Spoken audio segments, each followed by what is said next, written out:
Hi friends, नमस्कार, जय माँ मंगला। चलो देखने आज नुआ ब्लॉग वीडियोटे लेट्रे मु पोस्ट करुच्ची। आज हूँ चित्तौ अमावास्या, चिता लगे अमावास्या था। आज लंच रे करती भात सह डालमा, मसला डालमा, ता सहित भेंडी गोटा भजा, संतुला, आंब पुओ को नहीं आसती खुआईदेवाई। तापर जाए शोई पड़ी। 4टा बेले शोई उठा वर्षा प्रबल। वर्षा तो होता पतिदेव इच्छा थी छणाछणी जिनस खाइबार, कहली पियाजी करने को। मुझे चली बर्तमान पियाजी सब पियाजी और राति हम छोले बुट आलू तरकारी।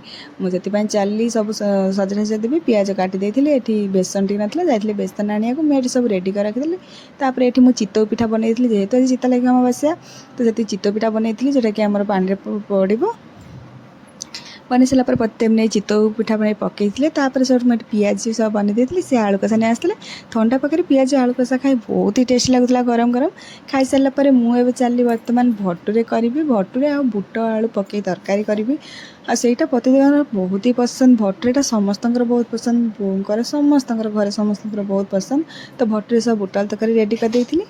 समस्ते पलि आसते खाइबा को। लास्ट प्रतिदिन नहीं आसते आज आइसक्रीम। सब सरला आइसक्रीम खाई ठंडा पी बहुत ही मजा आसी जाता। ठंडा पाक टे ठंडा ठंडा जिनस भी खाला आहरी मजा आसी जाए। आ भिडियोटी केमती लगे निश्चय कमेंट मत करेंगे, लाइक करेंगे। जदि मो भिडियो कहीं नुआ थे निश्चय सब्सक्राइब करने। Bye friends.